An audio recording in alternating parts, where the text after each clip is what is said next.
Stream Hello, discussions or live and chat? welcome to the Fresh Air Sci-Fi Show. I'm Joe. I'm Luke. I'm Chris. Sorry. Apparently, I'm Phil. You're Joe, and that's Dave. I didn't get a chance to sort out the names before the stream, so I'll get rid of those names. How's that for the host microphone as well? I think everything is coming through okay now. Wow, 12 minutes of technical difficulties. So I was going to say everything's going really well, but that would be a lie. They're all saying yes and yay. Oh, good. Okay. I don't know. Do you know the funny thing? My settings are now exactly as they were at the start. So I've gone through and I changed everything out of the settings that were how they were at the start, and now we're back to the exact same settings, and it's suddenly working okay. I mean, there's still a little bit of cutting in and out, but compared to what it was after you fiddled with it, it is 100 times better. So there's a bit of cutting in and out still going for you. So it's just like crackle, but don't worry about it. Don't panic. Well, to be honest, I can change that slightly. That should take even that off. It's probably got some voice cancellation and stuff like that going on. Get rid of the automatic gain control.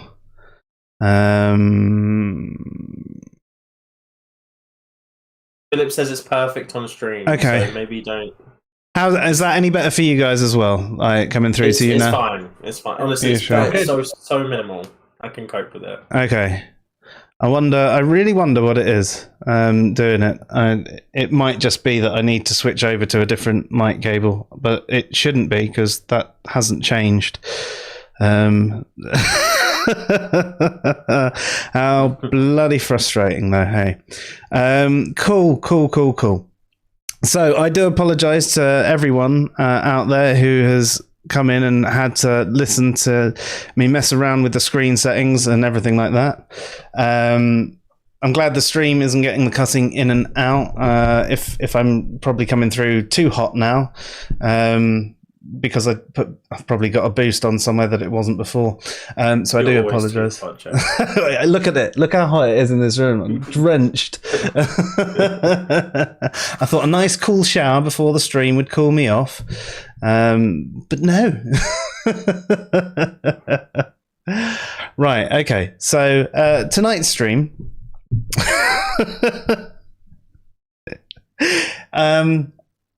As completely escaped me. Super Neurotic, that's it. Super Neurotic. Tonight we are going to be discussing the psychology of superheroes. Now you might have thought about it from the super villains or just villains in general, but they're a bit easier. They're a bit more obvious. And what we wanted to examine was the psychology of superheroes. So tonight we have our resident psychology nerd and our resident comic book geek to come together and I think that gives me a bit more credit than I deserve. But which one's which? Yeah, I owned that talk on psychopathy. It was amazing. For me.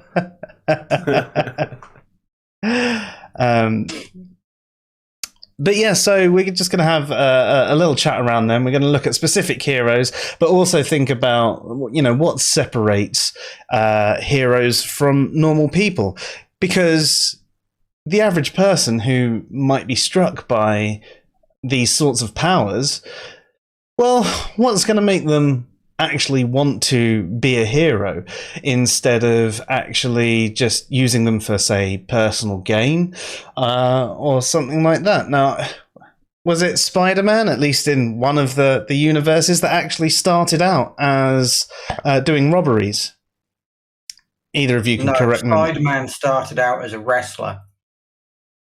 That was the in the movies. That's the main thing. He started off doing that, and yeah, they ripped that directly for the film. Oh, fair.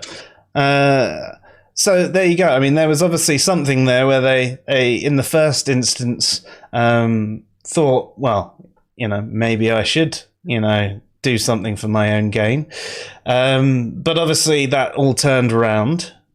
But what could cause a hero to turn around, or what could actually cause one to actually decide, well, no, I don't want to do anything wrong or for me in the first place? Well, if we're gonna start with Spider-Man, let's start with Spider-Man. Yeah. So I guess what I did was I tried to figure out what kind of neuroses or psychoses or whatever these guys had.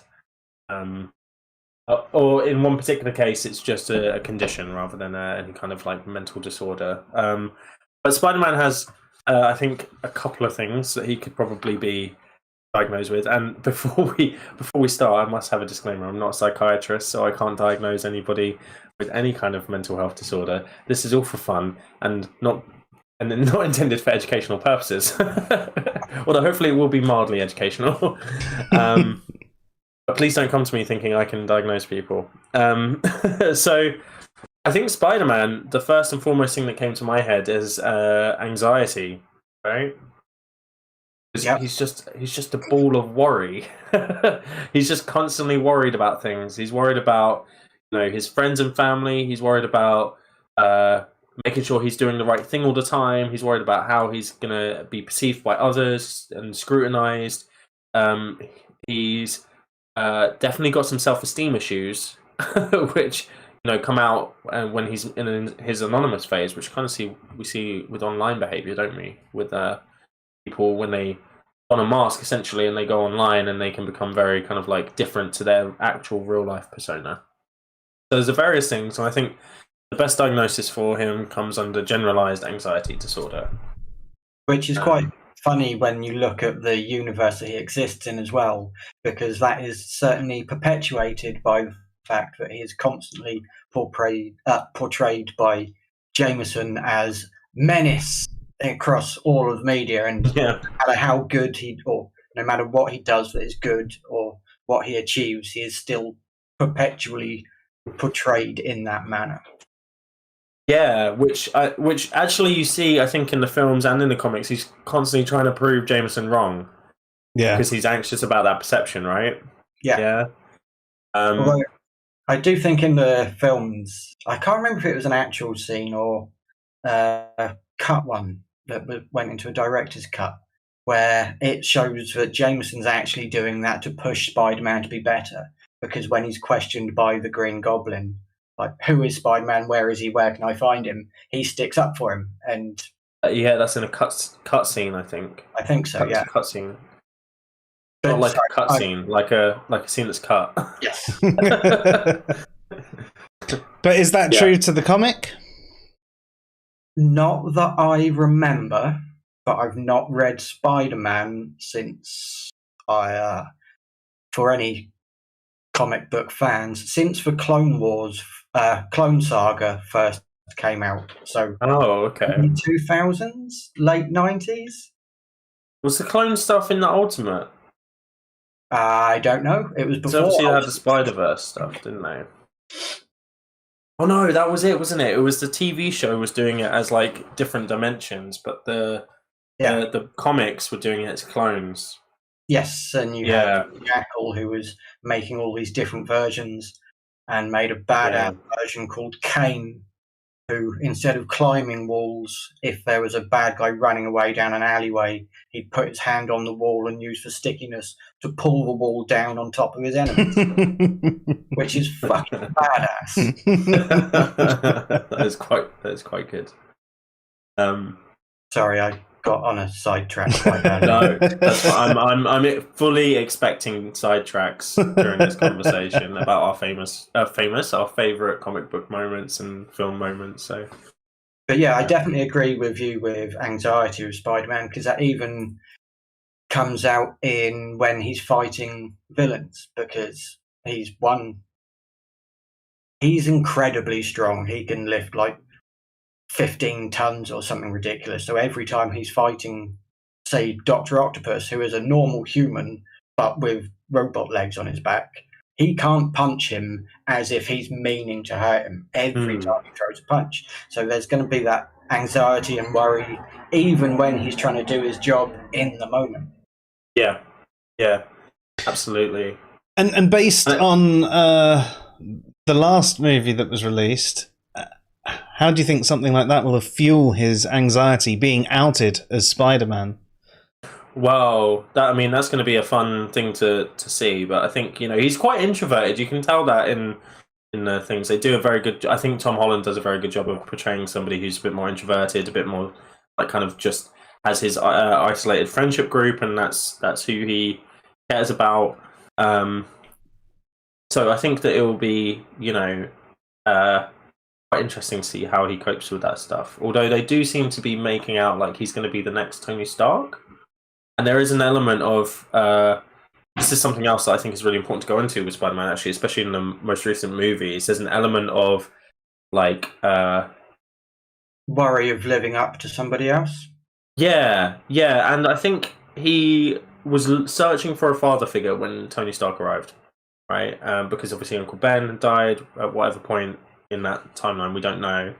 But it seemed like it wasn't that long before the start of the film, so it's like he's searching for a father figure, and Tony Stark's that father figure. So then he loses that, and then he's trying to be Tony Stark. He's trying to fulfill that role instead. And you see that in the last film as well, because after Tony Stark dies, he then immediately latches onto Mysterio to fulfill the same kind of role. Yeah, and so that brings me on to the second neurotic behavior by Spider-Man, which is an anxious or ambivalent attachment style. So the attachment styles are like by a psychologist called Bowlby, and he thought of there being 4 essential attachment styles: secure, which is where you're fine, you don't mind people going away for too long, but you don't mind you form good relationships with people where your happiness isn't just based on those people. Then you got anxious ambivalent, which is where you tend to kind of constantly seek approval from caregivers and constantly latch on to new caregivers and try and like impress them.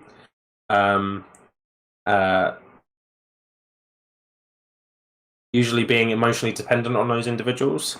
You got avoidant, which is where you kind of like don't trust people very much, so you distance yourself from people. You might push them away before you develop that relationship with them. And the last one is disorganized, which is just a mess of everything. So it could be that you could be avoidant and you could be ambivalent as well. So you're kind of like latching onto people and then pushing them away, and it's very confusing for everyone around you. So those are the 4 types, and I think that Spider-Man can be probably his attachment style. He's experienced a lot of loss. He's lost his parents when he was young. He lost Uncle Ben. He lost Tony. So it's very much like he's trying to latch onto like somebody who's a parental figure in his life because he's still quite young. And that's portrayed differently in this one than it has been in past ones as well. Because, say, his relationship with Mary Jane in the MCU films, he's very much trying to attach to her. Whereas there were times in the Tobey Maguire ones where he was intentionally doing things which would push her away. Yeah. Although I would say that the Tobey Maguire ones have a weird, like, I'm sorry, but he was very creepy in the first movie, and then suddenly they're together. Like, how does that work? Like, I didn't believe that relationship even at the time when I was a kid. I was like, what? But he was weird. Or any relationship with Tobey Maguire. True. But I think as well, with another thing that will feed into Spider-Man's anxiety as a character, not just in the films, is having spider sense, because he always has this ability to sense if something is going wrong, but not what. Yeah. So I think that also, as well as the other stuff, will perpetuate that sense of anxiety and foreboding that will be going on around him. That's a good point. It makes you wonder, how often is that actually tingling? Is it something that's constantly going under the surface rather than just a minor, something that happens when it's a real danger that's close by? Is it actually something that, someone's talking about me in another room and I can sense it? Is it? Yeah. It works to different levels in different comic books, to be fair, and in different storylines. In the main 616 universe, as it is a case, I believe, that any danger he is aware of, but he has learned to kind of channel it and focus in on a specific level and ignore it otherwise. But there are other comic book universes where he's trained it to such an extent that he uses it because he becomes an assassin working with Wolverine, and he can tell that a sniper shot's going to go off from 2.5 miles away. So right, that's pretty extreme. There are really big kind of differences depending on the storyline and the universe. Is his spider sense like an extension of the limbic system, which is the fight, flight, freeze response?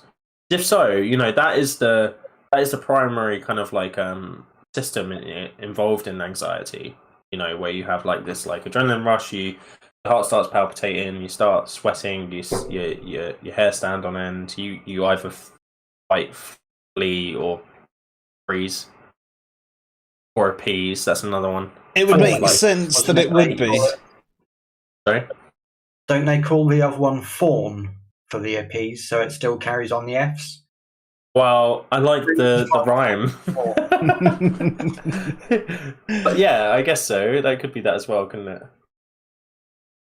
Well, I was just thinking, I remember, this is watching Mallrats, and I love Mallrats. Stanley explains in that every character is explaining an aspect of his own emotions and sort of thing. So it could be the spider sense was actually put in for that very reason, to make the anxiety worse. What is anxiety extreme? It's when you can actually tell this stuff that's going on around you. So yeah, it would make a hell of a lot of sense that it was that way. Icarus, spider sense, aka just that I'm supposed to be just because I'm paranoid doesn't mean that they aren't after me.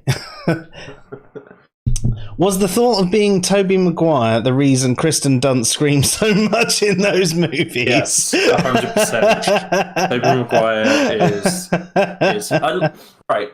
I have this weird nostalgic kind of love for Tobey Maguire in those films, but when I can't watch those films back because they're not good, other than Spider-Man 2, but it's not good because of Tobey Maguire. It's good because of Alfred Molina. So yeah, Alfred Molina made that movie. Spider-Man 2 is a masterpiece of early superhero cinema. And like you say, it is nothing to do with Tobey Maguire. I don't even remember which one the second one was. Dr. Octopus. Oh, okay. The big metal arms. Yeah, I remember. Peter. I love Alfred Molina. He's great. He's in the first Indiana Jones film. Was he?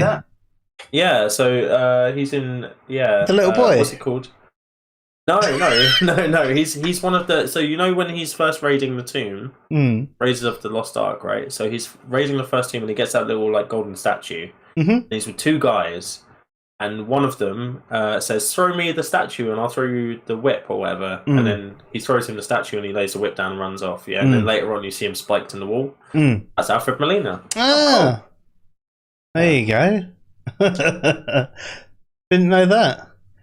It's funny though, sometimes when you go back and watch things, you see people that you've seen where they've suddenly had a much bigger role, and you go, "Oh my god!" And it's what? I was watching Troy yesterday, and Rose Byrne is in Troy, and I was just like, I had no idea that was Rose Byrne. Who? Yeah, Rose Byrne. No, she's so good. And I'm terrible with names. She's in Bad Neighbours. She's the mum in Bad Neighbours. Not seen it. She's in the newest X-Men movies. She's like the CIA agent. She's in Bridesmaids. I know this face. She's in something I watched the other day. She's in I'll Give It a Year. What was it called? Villains, I think it was, that I was watching. Oh, I haven't seen that.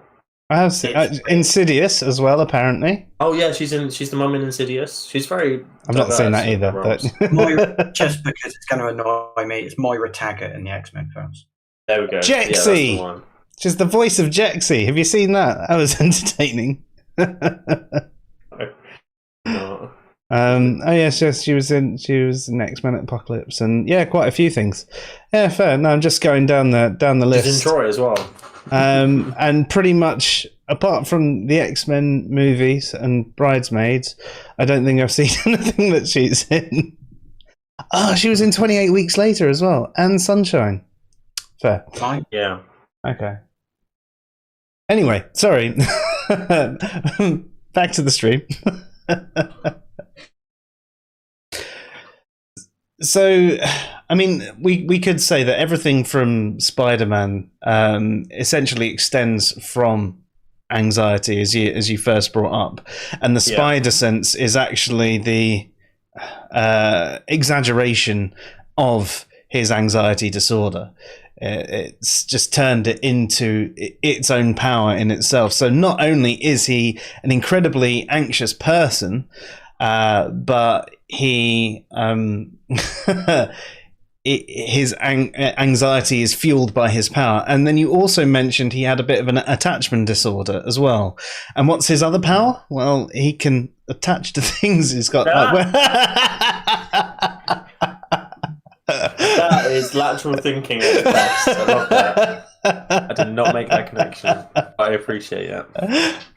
There you go. So there you go. Spider-Man, attachment disorder and anxiety disorder. So, who do you want next? Well, seeing as you brought up Tony Stark when speaking of Spider-Man, let's move that way. Okay. And I've got paper, by the way. Excellent. So I don't forget anything. Okay, so this is actually, I think the same goes for Tony Stark and Batman. We can talk about them both. So I'm going to ask a question because I'm probably going to disagree with you. No. What is your first thought when it comes to Tony Stark and Batman, in terms of like disorders or psychological disorders and stuff? See, I'm not sure now because I wouldn't agree that Batman and Tony Stark have the same issue. Because I would have called, certainly with MCU, I would say that Tony Stark is an absolute narcissist. That's the answer I wanted. But I wouldn't say the same for Batman. Because Tony Stark even uses Iron Man as a method to feed into his own ego. That is true. But Batman and Bruce Wayne are kept completely separate. That's true. That's true. In fact, I think there's something I read about how there's a point in Bruce Wayne's life where he switches to his. It's no longer I think Batman's his alter ego. It's that Bruce Wayne's his Batman alter ego. So he identifies more with Batman and he uses Bruce Wayne as a cover, which I think is a really interesting idea. So narcissism. Quick question before we go on, though. Yeah. Does Batman have echolocation? Batman... He does. But only through technology. Yeah, of course. Yeah. So... Yes. But that was a cool scene in the movie. In I think it's in... Unlike who, did you say? Daredevil. You described two people and they've got the wrong goddamn names. Daredevil uses echolocation, is blind and goes out purely at night. Man, yes, goes out purely at night, but doesn't have any superpowers. Uses gadgets and stuff to jump around and do Daredevil kind of stuff. That's true. That's so true. They're just getting names the wrong way around. It's funny. And is there such a thing as a rich playboy disorder? Well, that would be narcissistic personality disorder, I think, which is personality disorder characterized by somebody having a grandiose sense of self, a lack of empathy for others, struggles with relationships and intimacy, and kind of is self-directed, but to a fault. Yeah, Which and it sounds like Tony Stark, but not now, necessarily though. Actually, so this because is my he thing, does right? he does It connect sounds with like people. how he starts, but not how he finishes. That would lead me to believe that it's not a personality disorder. I would agree with you, but I would also state that that's because it's Hollywood and they're not going to have it without a growth arc, because it's So Hollywood works. How easy is it to grow out of a personality disorder? it's really difficult to. So this is, I guess, my point. It says there's a separation between being a narcissist, which is like an insult for people that are up their own arses, right? And having narcissistic personality disorder. Yeah. And to be fair, we could all say that we've all got narcissistic tendencies without being narcissists anyway. Yeah, I would agree with that. I mean, I think there's nothing wrong. So, for example, you could say that if you're ever proud of something you've done yourself, a bit of work you've done, maybe a bit of photography or whatever, and you want to show it off, and you want people to look at it, and you want you want that praise, but you don't necessarily do it. But it can come across the exact same sort of way, and that's what I mean by you could have some narcissistic tendencies without actually having the disorder. One thing I want to ask though, so when Joe asked how hard is it to grow out of a personality disorder, you said it's very hard. So it is possible, yes? Well, potentially. So very rarely. Saying it's very hard, so sitting down and reading self-help books isn't going to do it. But maybe saving your life by flying a missile through a portal into outer space and getting a vastly different sense of scale of your own existence. Maybe that would do it. Potentially, but that depends on the severity of the narcissism, right? Because he could have used that as a justification for his narcissistic, I saved the world, but he didn't really do that. So I think for me, it's I think he's justified in his narcissism to begin with, because he's very clever, he's very skilled at what he does, he earns a lot of money from it, he's on all the covers. I think he's one of the few people we can say their narcissism is justified. He takes it a bit too far, he's a bit of an asshole about it, but he is as skilled and as clever and everything as he says he is. It's like the whole interaction with Captain America, isn't it? Like, what are you about the suit? A billionaire, playboy, philanthropist. Which is true. Does he need people to love him though and look up to him? Right. So this is one of the things I want to bring up. Narcissism is fueled by lack of self-esteem. So he's extravagant because he doesn't have much self-worth. He needs to get his self-worth from outside sources. But he doesn't do that. He does. Do you know? Flashy cars, everything, all of his bravado. There's a scene where he's becoming quite like open, like in the first movie with Pepper Potts. Those like real scenes of like intimacy and stuff. He looks really vulnerable as a person. Like he becomes quite a vulnerable person, and it kind of shows you that all of that bravado and stuff is literally just for show, and that actually he feels worthless because he doesn't have any relationships. He doesn't have anything. You see it as well. That's confirmed in the fact that the only moments you really see of him having actual proper connections with people is when it's people who don't give a shit about that extra stuff. When people give a shit about that stuff, he leans into it hard. And then as soon as somebody's like, well, no, that's not what I give a fuck about, then he's vulnerable and is able to make those connections. So I think that confirms that quite well.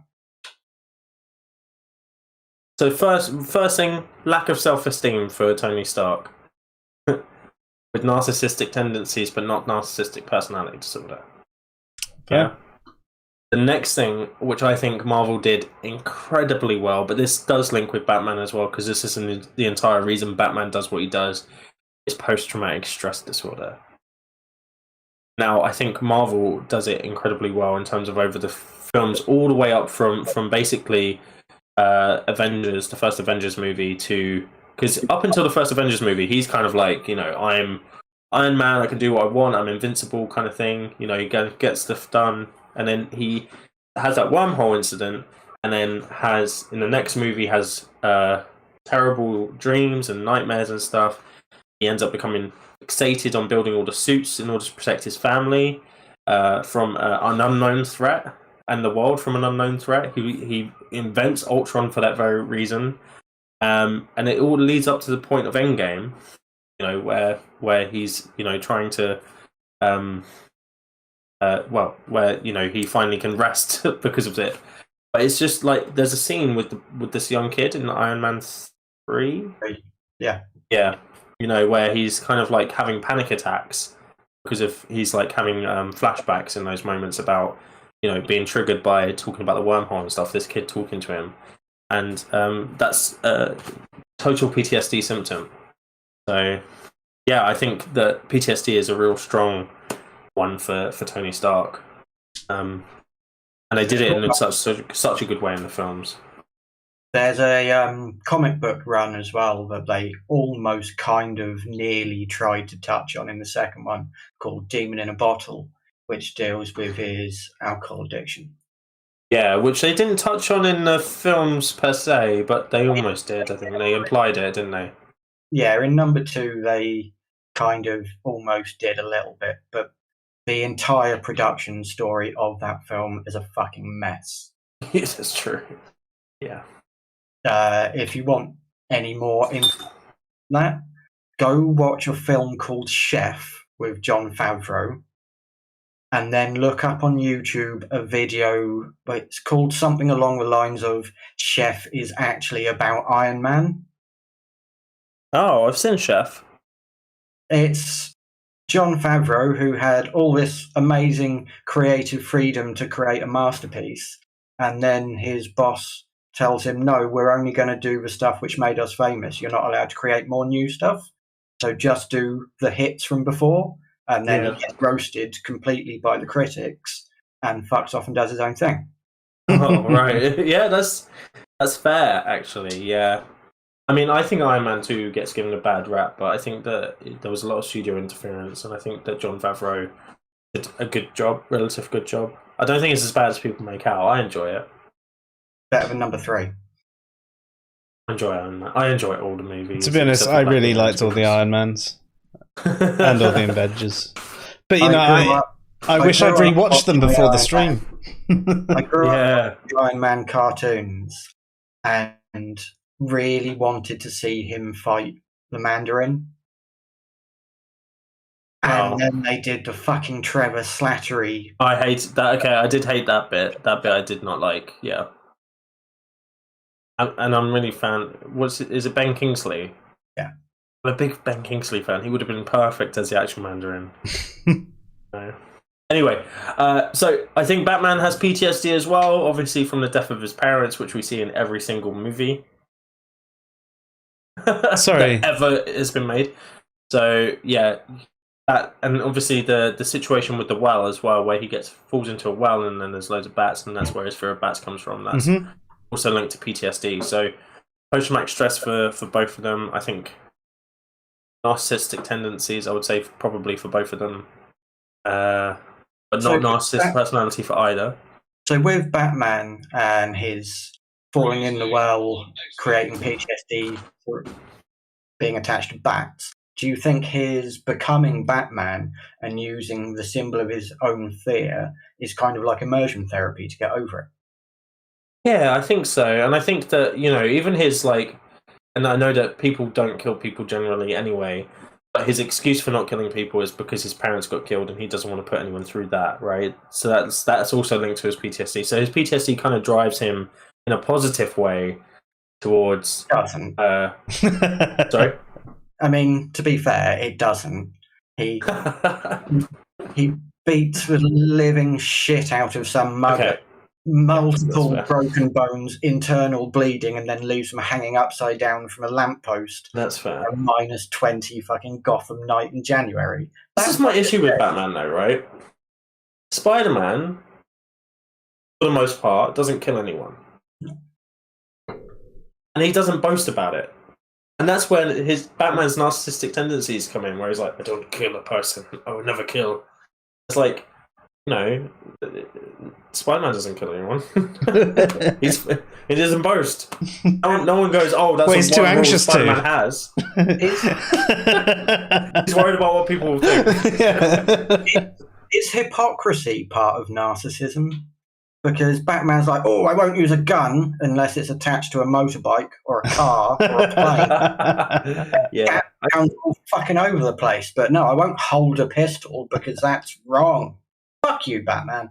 Yeah, I think that kind of like that glibness, or I think hypocrisy could be like it's one rule for me and one rule for someone else, you know. So yeah, I think so.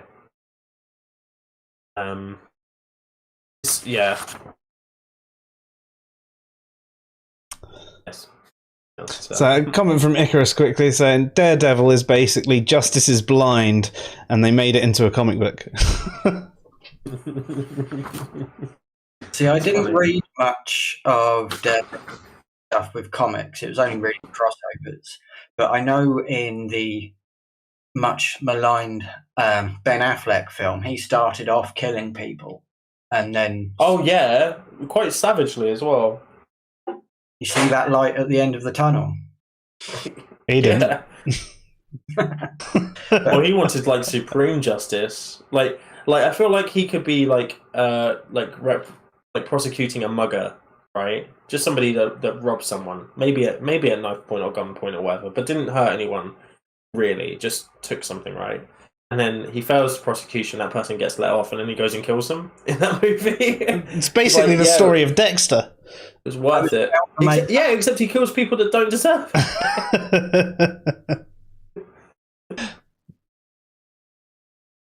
it. Yes. Yeah, and Godless Scummer agrees. Yeah, Batman's broken his rule on so many occasions. Well, that's why you shouldn't just make it a rule, because Superman has that rule. Batman's not special. Like so many superheroes don't kill people. It's not special. It's not anything new. It's very standard actually, and Batman, stop boasting about it just because you had some family die. Everyone's had some family die. Peter Parker has had more people die than Batman, and he's all right. He's just a bit anxious and has an attachment disorder. I've never killed anyone, and if I go out dressed up all in leather, nobody throws me a fucking parade. You're going to the wrong parade. You need to go to it. Oh, going out at the wrong time of day as well. Problem is, it's Tesco's. You can't have a parade in Tesco's.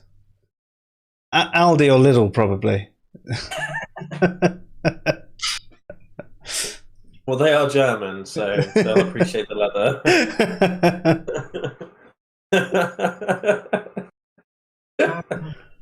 I really want to go to Aldi and Lederhosen and get a cultural appropriation.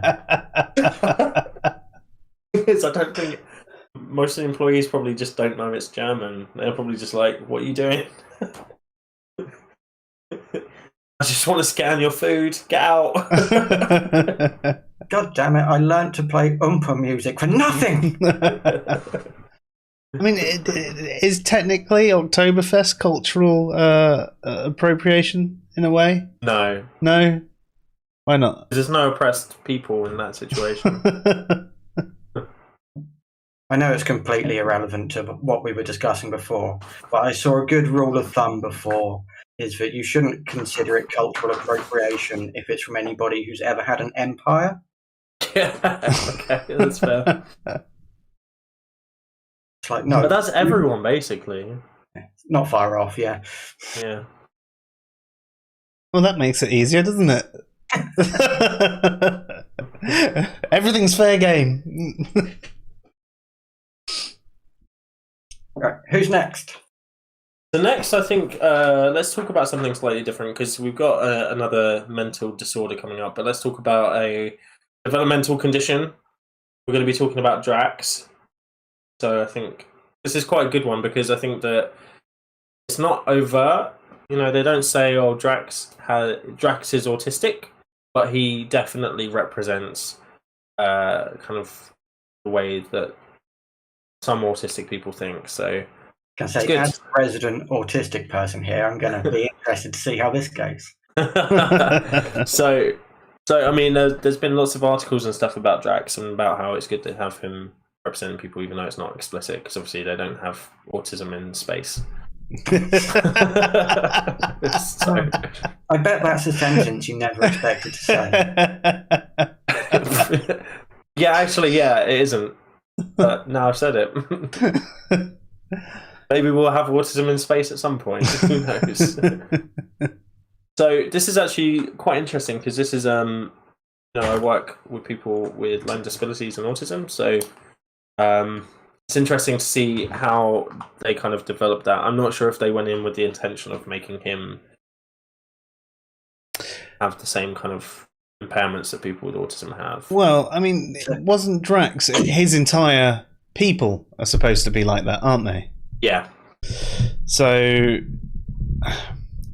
I think that perhaps I don't know the intent of the writers, but I would suggest it's most likely that he was written that way and there were just similarities that were then and perhaps that was then embellished on a little bit after. I don't imagine that Drax was written primarily with those intentions. I could be wrong. Potentially. Well, I don't know, because it's really hard to tell, because the director and the writer, his name has completely left my brain. James Gunn? James Gunn. He is very specific, and he makes very specific choices, so part of me thinks he was very aware of what he was kind of doing in that sense, and that's why it was so tasteful and not offensive in any way. Because they could have gone really down they could have made that presentation a lot worse, for instance. So the autistic traits that you're thinking are represented in Dracton, so being hyperliteral and not understanding context clues and jokes, but also having a very specific sense of humour. Yeah. So if just because I want to flex slightly, so there's this there's a psychologist called Wing Gould who came up with a triad of impairments for people with autism. So these are things, and I think that the wording could probably change now because it's obviously there are impairments in some way, but only to societal standards. So, but these are the areas where you notice a difference between neurotypical people and autistic people. So, social interaction. So, differences in how they socialize, and that links in with the kind of like the hyperliteral stuff and kind of how they build friendships and stuff, and who they talk to and all stuff like that. The communication and language. So that links in also in with the hyperliteral stuff, understanding metaphors, understanding jokes and sarcasm, but then having a really, I think, all of the people that I support, they have very dry sense of humor, very good with like wordplay actually. So linking words together. And then the final area is imagination and rigidity of thinking. So routine and structure, maybe struggling to imagine certain things like outcomes of different scenarios in the future, or social imagination. So what it's like to be other people. Imagination is one of the things which was brought up during my assessment quite a lot as well, because they were talking to me about playing with toys as a kid. Like, I used to collect dinosaur toys because I'm obsessed with dinosaurs. They're a core part of my fucking personality. Thank you, Jurassic Park. But if I was playing with dinosaur toys, I would make a diorama. I wouldn't sit there and fight them together. I'd make a big scene. Or the same as with like my granddad's train set that he used to have. It would be very much specific dioramas and settings and things, not fantasy. Yeah, so that links in with one of the key areas that autistic people tend to struggle with, which is theory of mind. So there's this famous test called the Sally-Ann test, which is where there's two characters in this test. There's Sally and there's Anne. So Sally has a ball. Sally puts the ball in a basket and then walks out the room. Anne then moves the ball from the basket to the box, or to a box. And then Sally comes back in the room, and then you ask the person, where do you think Sally's going to look for the ball? That's a question. Where do you think Sally's going to look for the ball? She looked in a basket where she left it. She looked at, yeah. So this is people with like kind of more severe autism will say the box because that's where the ball is, and because they know, they assume that Sally ought to know. You get a similar thing in children under the age of 4 years old, where they might say that for Christmas they're going to buy their grandparents like the newest toy that they really like, because they kind of can't imagine anyone else having a enjoying different things to them. Yeah, or they might be on the phone and say like, they might be asked, what did you get up to today? And they're like, like assuming that the person already knows, because they can't imagine not knowing the information, someone else not knowing the information they know. So that's theory of mind. So that links in with emotions, and people often mix up that with empathy. It is a bit linked to empathy, but it's not the same thing, because if you told somebody who was autistic that something you did offended you or hurt you in some way, they would care about that. They would feel bad about that. This is what we were talking about before when we were discussing psychopathy, wasn't it? Yeah. The difference between empathy and theory of mind. And the ability to have compassion. Mm-hmm. Yeah, exactly. So autistic people absolutely do have those abilities. They just might say something that is offensive, not realizing it's offensive, but that doesn't mean that they don't care about offending other people. Yeah. Never done it. Don't know what you're on about. So yeah, that's and Drax is very much like that. He'll say things that like appear offensive, not realizing that they're offensive. It's funny. It's for comedic value. He also doesn't understand metaphors. Have you got an example? Because I can't remember any right now. For the first bit, when Mantis, you remember in Volume 2? Oh yeah. And Mantis gets the emotions from Peter Quill, and Drax finds this vastly entertaining and starts mocking him for having a deep emotional attachment to Gamora. Oh, yeah. Because he thinks it's genuinely funny. He doesn't consider the fact that might be a sore point for Star-Lord. Doesn't he call Mantis really disgusting as well, or something like that? Yes. Yeah, several times. So Mantis actually as well is said to be another character with autism, because she has this very similar presentation to Drax. But they're both quite funny. So there's those offensive things. He doesn't understand metaphors, like when says, "Oh, someone." I think Peter Quill says, "Oh, it went over your head" or something, and he went, "It wouldn't go over my head. I'd catch it. My reflexes are so fast," or something like that. So he didn't take that He took that metaphor literally, rather than thinking about what it meant as a metaphor representation. Yeah, as a metaphor. I think also to a slightly less direct degree, but what you were saying about like wordplay and not quite understanding how a situation's going in Infinity War, where it's, oh, I love this. I know Gamora. Who is Gamora? I'll do you one better. What is Gamora, or why is why is Gamora? Yeah, something like that, wasn't it? Yeah, he's a funny character. I think Dave Bautista plays him perfectly, and because that line was ad-libbed by Bautista. Yeah, it was. Yeah, I love improvised lines. They're like my favorite thing. I think that's possibly why Iron Man is such a good character, though. played so well by Robert Downey Jr. Because most of it's unscripted. yeah. Well, the whole bit at the end of the first one where he says, "I am Iron Man," was unscripted. He was meant to do that, yeah. Yeah. That was all improvised. It was like... That completely changed what the MCU was going to end up being. Amazing. I also heard that he used to hide bits of food around the scenes as well, and stuff like that, just randomly pulling it out, eating it off for him. Yeah, apparently they spent quite a lot of time to start with trying to find all the snacks that he'd hidden, and he just came up with better and better places to hide them, so eventually they just gave up. It's like, fuck it, it's going to do it anyway, might as well to lean into it. Brilliant.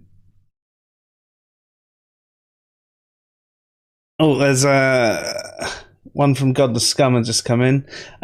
What if someone does something irksome, and I decide to remove his spine? That's actually murder, one of the worst crimes of all, also illegal. Yeah. Yeah, I remember that scene.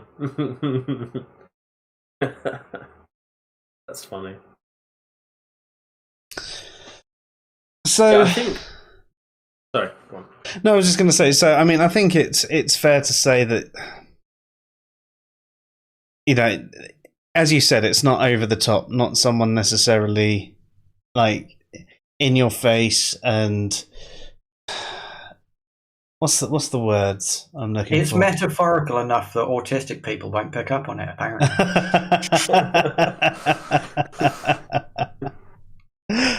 I've seen loads of autistic people saying that they appreciate the representation. It had never occurred to me for a moment that he was supposed to be autistic. Now you've explained it, and yeah, it's fucking obvious. Of course he was.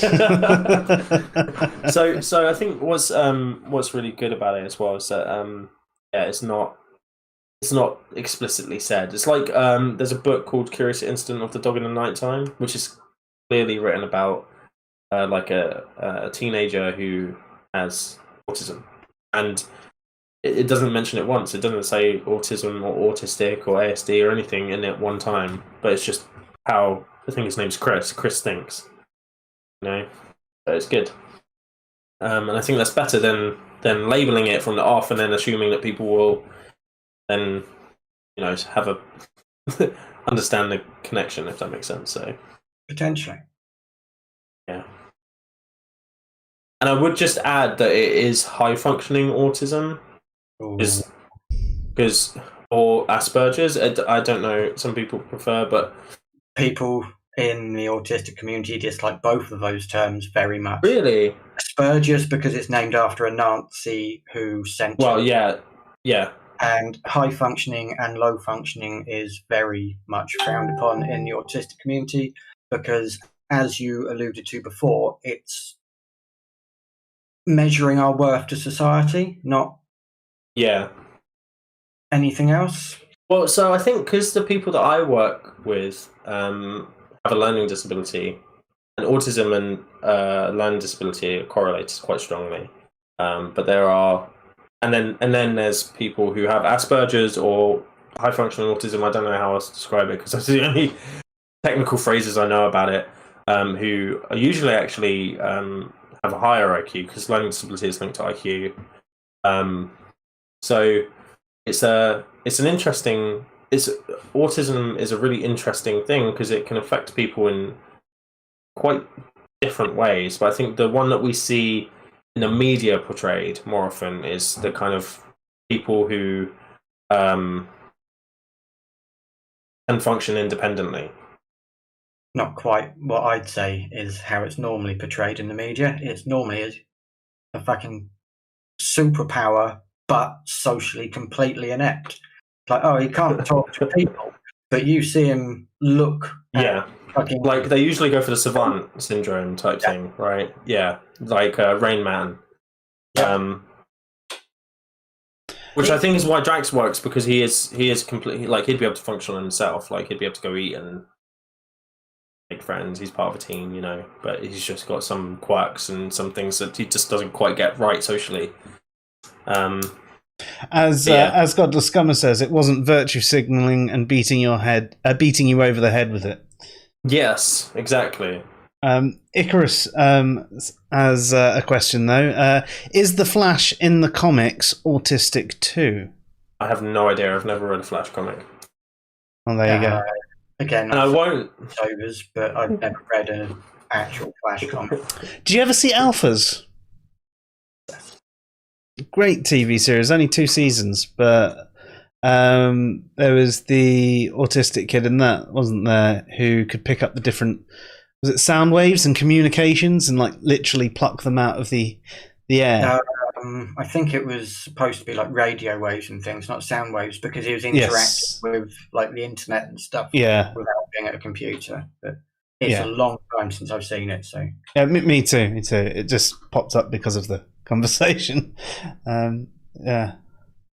So Icarus is saying that Flash in the DC EU seems to be, but in the TV series he's not.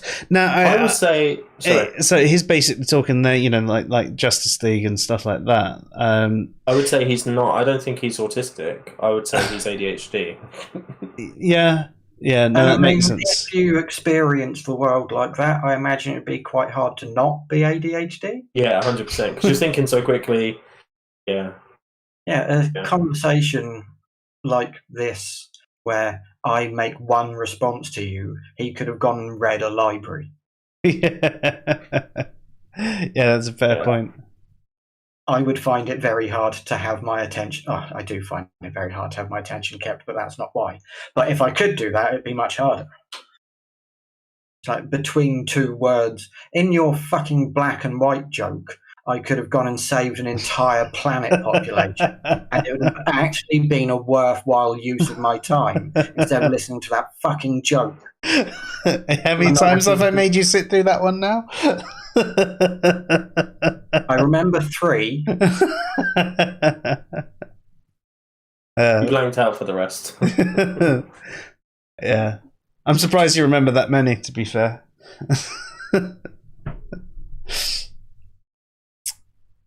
So who's next on the list then?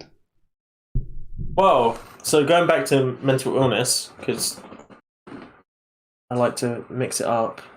I'm trying to find my thing now. Hulk. We have to talk about Hulk. Although I can find that. Now, is Hulk going to be not as obvious as I think it's going to be? Hulk is going to be as obvious as you think it is. Isn't there something called like intermittent explosive disorder? Or something? Oh no, mate, no, that's not what I thought. But that would be, I can see that one. Is that the right name for it as well? Ooh, I think that's the right name for it. I don't want to get that wrong though. Don't quote me on that. But I think I've heard of like intermittent. It's like a self-regulation disorder, isn't it? Yeah, being prone to fits of rage and the like. I'm googling it because I need to. But yeah, intermittent explosive disorder. So Icarus's question, schizophrenic there, and I think that's probably no, because I think people often get schizophrenic mixed up with what's that, the split personality disorder. I can't remember the proper there term. is actually somebody who has that in the comics, but it's not the Hulk. It's DID. Yes, but I forget dissociative. Go on. What's it about? Dissociative identity disorder. Thank you. Yes. Thank you for making me remember it. Thank you for making me remember it as well. Otherwise, I'd have just forgotten it again.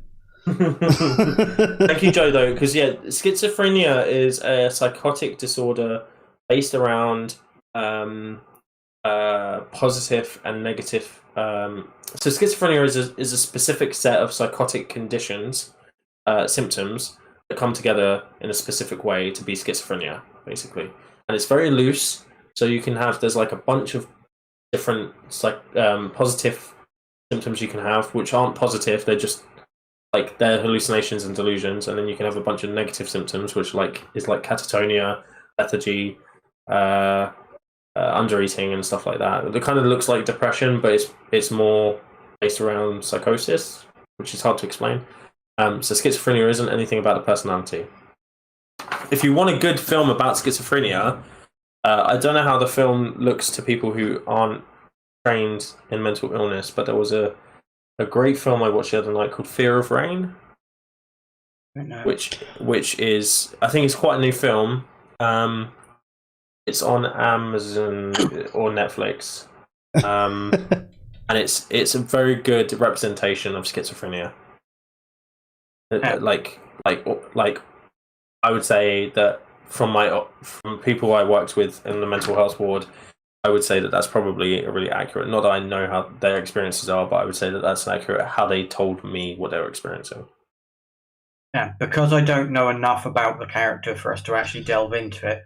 The character I was thinking of with DID, Icarus in the chat asked if it's Legion, which is a good shout and isn't the one I was thinking of. The one I know who they specifically mention in some of the comics has DID is Moon Knight.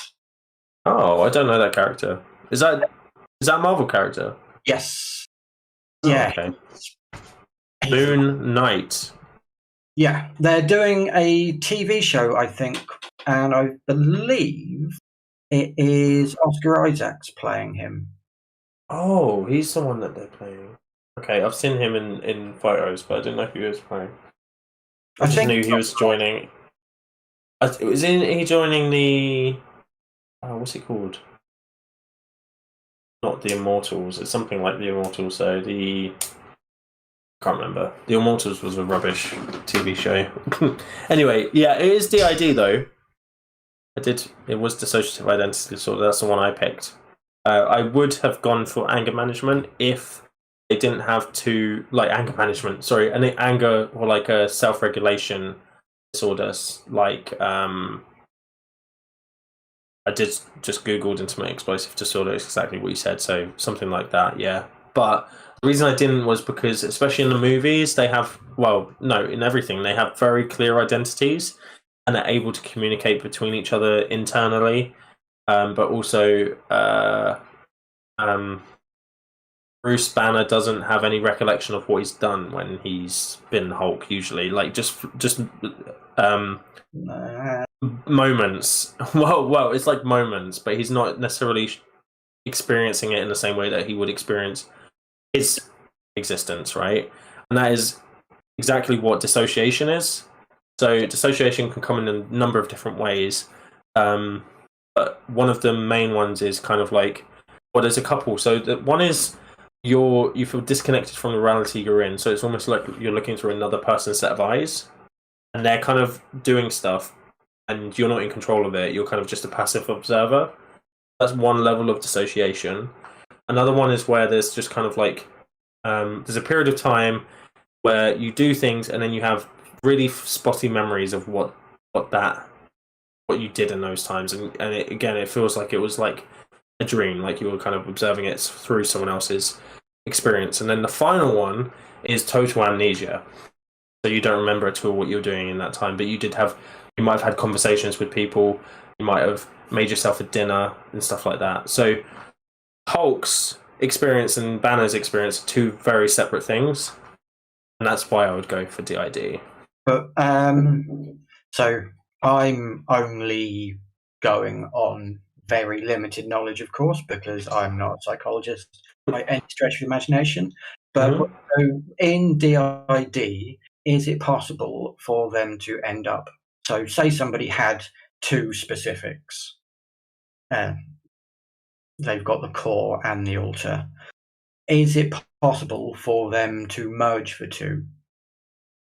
So that is part of the treatment, because essentially what they think the ID is like a shattering of a single personality. So the way I try and imagine it, because it's very complex, is like if a mirror is broken, it's all the same mirror, but you get different shards of it, and they're facing slightly different ways, so you get different experiences, right? So essentially that's how some trauma has caused that to happen. And the way that they want to treat it is not by. It used to be that they like this is back in Thigpen and Cleckley, who was like the people that kind of like found DID and like described it for the first time with Eve Black and Eve White and the third person's name, but Jane, I think. But they basically wanted to get rid of the ones that were one was weak. Eve White was like a weak personality. Eve Black was kind of like a not malevolent, but like more troublesome personality, and Jane was kind of like the more balanced one. So they wanted to get rid of those two and keep Jane, essentially.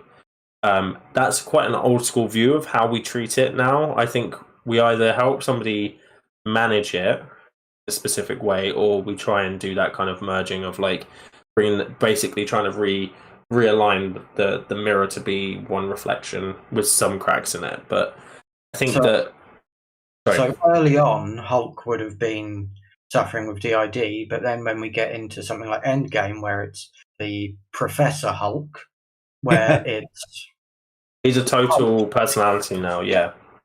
So that would fit in with that. Mm-hmm. Have you seen? So for another hero, can't remember the names. For somebody who's supposed to have DID, have you seen Doom Patrol? Crazy Jane. I was literally just going to say that. I haven't seen Doom Patrol, no. It's brilliant. All of her personalities live in what's known as the underground, which is actually an underground in her mind, and they can all pop in. Yeah.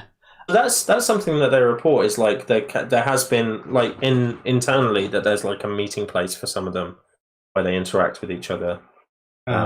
And that's like done in like an imaginatory space. Is that a word? A space internally in their mind, essentially, is what I'm trying to get at. I mean, as because with her, and because we're in a world of superheroes and such, her different personalities have different powers, and different personalities, of course, and I don't know enough about it to know whether any of it's a good representation. Okay. And also another, as we're in the realm. Are you going to mention Split? I was, yes. Split is probably one of the most interestingly. It starts off fairly well, and then gets really bad. In terms of the representation, the one thing I have an issue with is I'm never a fan of people with mental illnesses being portrayed as villains, personally, and to that extent. So if somebody, like, especially if they're a villain because they have a mental illness. See, I would. Yeah. I want to interject a little bit with that, because he himself as a person isn't, but he has 3 personalities in his DID that are, and we're picking up on a point where they've taken over, because that's the interesting part of the story. They make a point throughout the film a few times that several of his personalities and his core, I don't know if that's the proper term, are decent people. It's only Patricia, the Beast, and I can't remember the name of the other one, but there's only the 3 that are bad. Yeah. I do agree with what you're saying. I'm just thinking, because it kind of falls on the back of Hide and Seek and that Johnny Depp movie, The Secret Window, and like it's kind of like it reminds me of those films where it's just another murdering person with multiple personalities who seems nice on the outside, but you'd never suspect the fact that they have another person underneath them that is they genuinely don't remember what they've done. It was always them, though. Like, and I just like Identity was another one, wasn't it?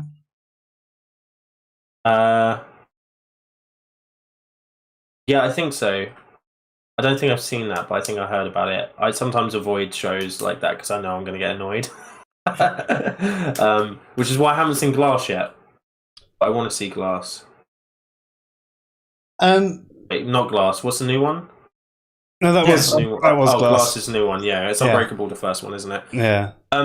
So, but I think that it starts off really well in terms of when he's filming himself, and there's like the different personalities, and they come out and they have different ways of speaking and stuff. What I would say is that there's no. I think the reason that they've changed the name from multiple personality disorder to dissociative identity disorder is because the word personality is misleading. People still describe it as personalities, but it's kind of like, I think identities is... So they describe it as personality states rather than personalities. Right. And identities. That might not be the language used colloquially in the community, but it's the... like, they want to avoid people thinking that there's different, like, fully different people, because it's not. That's what people believed before. Psychologists believed that before, that it was like two fully developed personalities. But now we're thinking that it's more like a facsimile. Two facets of one personality that have different identities, essentially. Yeah. I had to look it up because it was bugging me. Dennis was the other bad one. Oh, of course it's called Dennis. Dennis is the child, isn't it? No, the child's Henry. Oh, okay. So, yeah, it's interesting. There is a debate around the ID still about its existence, which I find very interesting.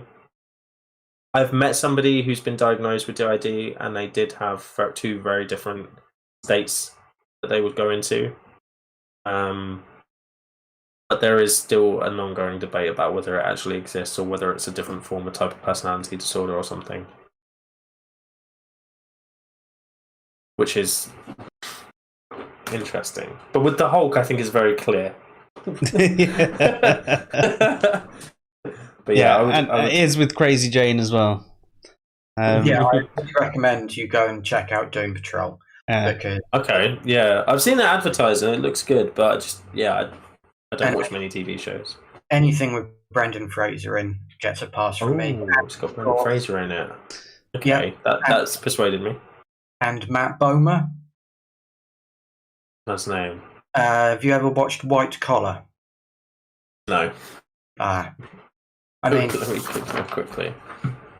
I like Matt Bomer for a very different reason, though.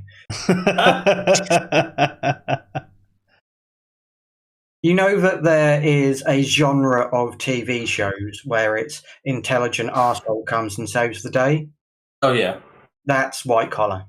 Also, okay. Mentalist and House and Life. Oh, Mentalist. Yeah, I know Mentalist. That's the kind of genre sort of style. of TV show, I mean. Oh, okay.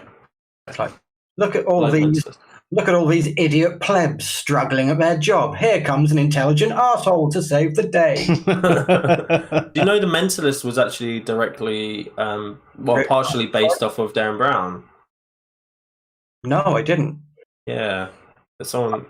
Not entirely, Is this but true? they did, yeah. It's also a complete rip-off of the show Psych. Is it?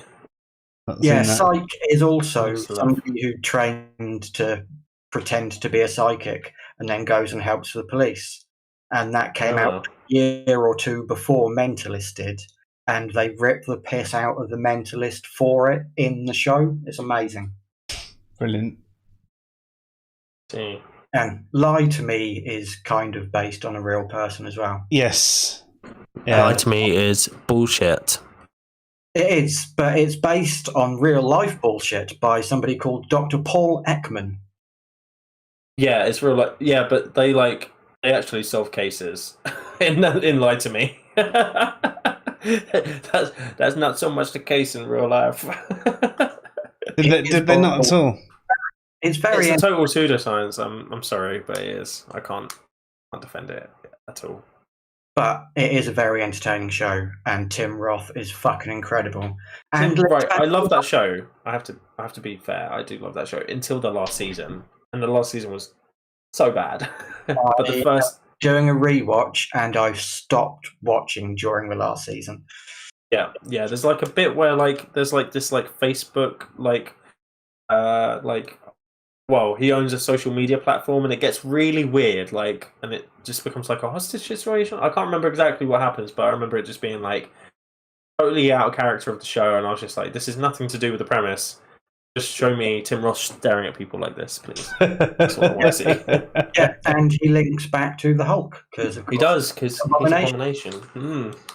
Which doesn't count as a spoiler because it was in the trailer, is featured in the Shang-Chi film. Yes. I think he's probably just going to be a cameo, though. Yeah. And Icarus in the chat mentioned because of the TV show's Monk, which is fucking amazing. I love that show. Monk, I haven't seen it. Yeah, it's more daytime detective show than the same things, but he has majorly severe OCD, and he's a detective. Yeah, it was quite good. I didn't get all the way through Monk. I think I got through like 3-4 seasons, but I think there's like 8 or something, weren't there? Yep, there's 8, and it's a show about someone with OCD, and in the VCR box set, one of the video cases doesn't match up with the rest of them. Well played. Oh, there's a really good show called... Is it called Pure? It's called something like that. Where it's about a girl that has OCD, and she keeps having like really intense sexual not quite hallucinations, but like experiences like in her brain when she's talking to people and stuff, and it kind of gives you a different version of OCD rather than just this like stereotype of people being really super clean, and it's extremely good. Awesome, check it out. Representation of it. I think it's called Pure. God the Scummer's got a comment saying, I don't know if you'd really call him a superhero, but I'd love to get your take on the minefield that's the psychology of the Punisher. Oh my days. I mean, he's got a lot of PTSD, psychopathy as well, I would say. If not, well, I don't know, sociopathy? I was going to say PTSD for sure. I'm not sure about psychopathy, though, because it's... You have to do the checklist. Yeah, I wouldn't say... I mean, he scores a fucking 0 on superficial charm and... That's true, yeah, and I guess he doesn't manipulate or doesn't have any historical, he might not have particularly, many sexual relationships and stuff like that. Yeah, okay, he's probably not a psychopath. I think it's all based on this PTSD and an inflated, some might say justified, some might say extreme, sense of disappointment in justice. Yeah. If we're talking about comic book Punisher, it's all about his family, isn't it? It's all about when his family got killed and then nothing happened, so he kind of took justice into his own hands. Yeah. Yeah, I would say PTSD is probably the main one. He has a really, really strong moral code. Yeah. That shows really well in the TV show, I think. The Netflix. Yeah, they do a really good job in that, I think. I haven't seen the second season, but I do. Trust me. I've heard it's really good. I just haven't got around to it. It's better than the first. Oh, that's good. Manny's just asked a question. I think you must have missed that bit earlier, Manny, saying a little off topic, but what did you think about the movie, the character in the movie Split, which we sort of addressed earlier? Do you just want to give the skinny again for Manny, though? Yeah, for me, it had elements that were accurate and good, and it had elements that were really completely wrong. And I don't necessarily like people with mental illnesses being portrayed as villains like that, personally. That's just my personal view. I don't know, Chris, if you want to add anything. No, I think that's mostly fair.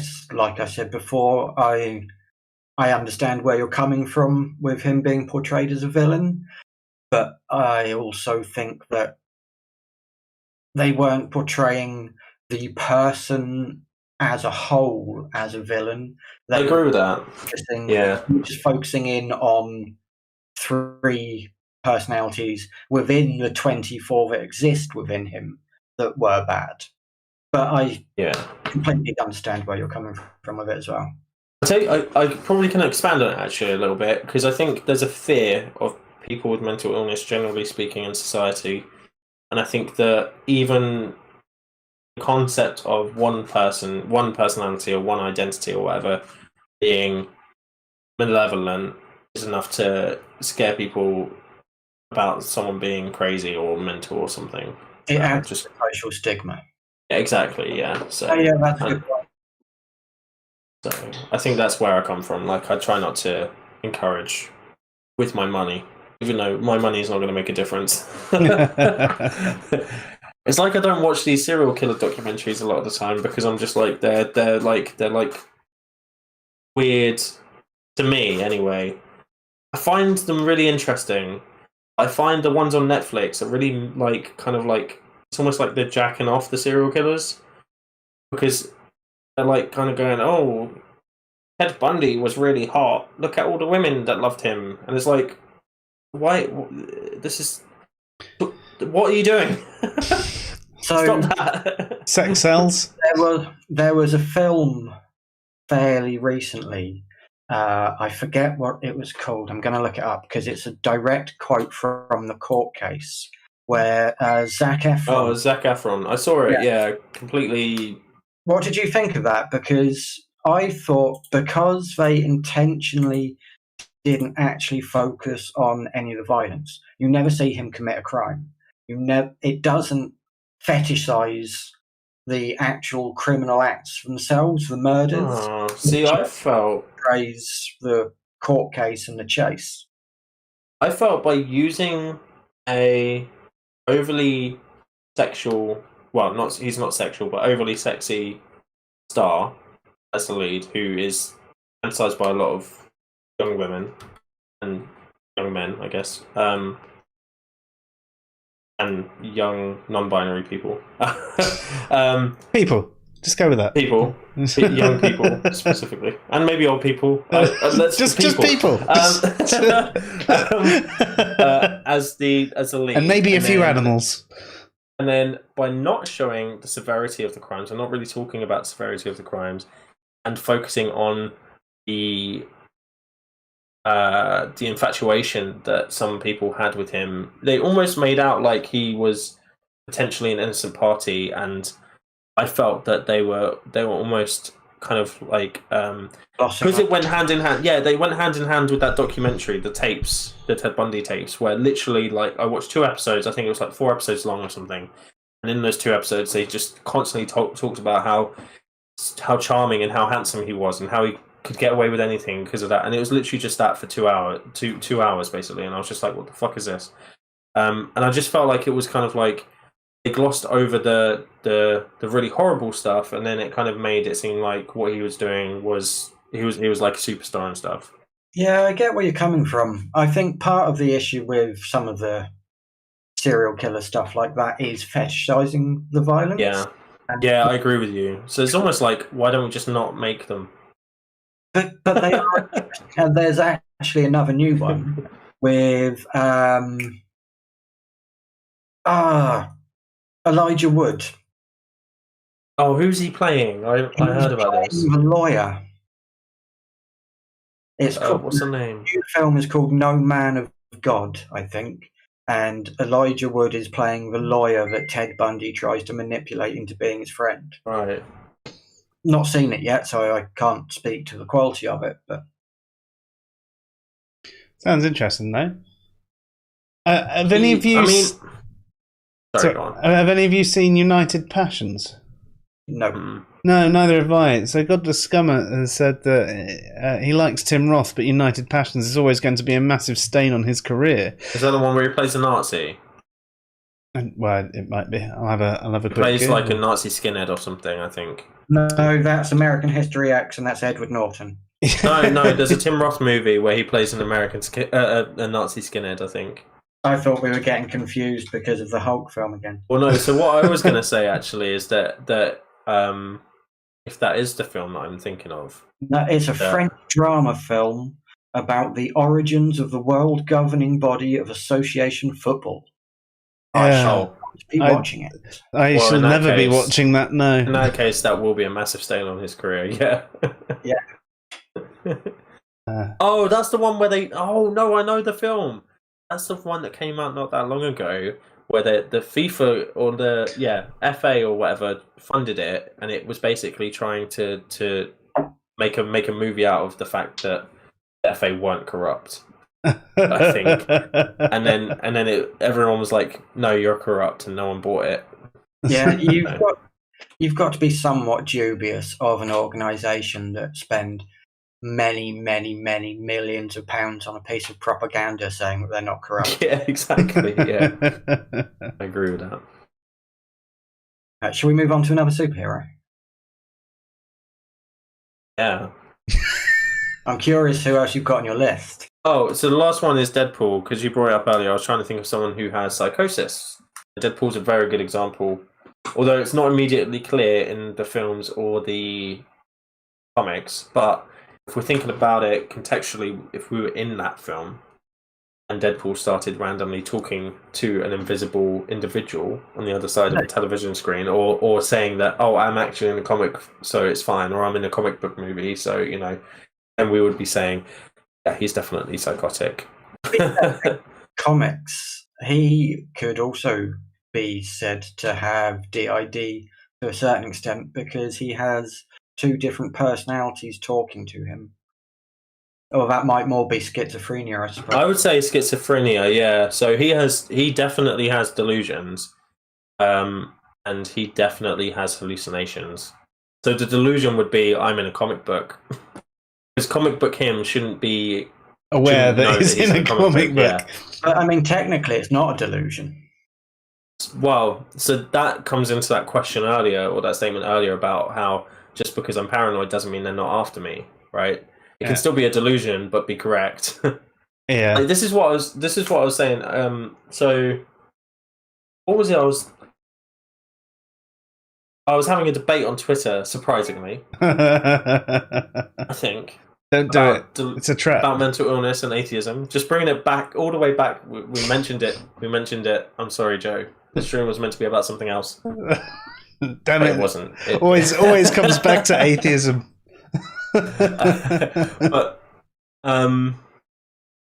yeah, that's where, you know, we were talking about what a delusion is, essentially, and, you know, how so just because you don't think something's true doesn't make someone else believing that thing a delusion, right? That's not what delusion is. Mm-hmm. So a delusion would be something that is believed without there being any kind of real evidence for it at all, and then believing it. So it could be, you know, and even in the face of evidence as well, to the contrary. Yeah. So a really good example of what delusion is, because I think that it's really difficult to describe. But have you guys ever, when you've been going to sleep, began to believe something that's not true, and then you kind of wake up from it, and you're like, oh wait, you know, I'm not in Disneyland. It's basically when you start dreaming, but you're still a little bit awake. Yeah, you're aware of it, really aware of it. Yeah. So that's essentially a delusion. Yeah. And it's the same thing with when you're falling asleep and you might hear someone call your name, or you might hear something or smell something or see something that's in your dream, but you're still really, like, you're awake. That's almost like a hallucination. So that's the best way of describing it. But just imagine that times 1,000.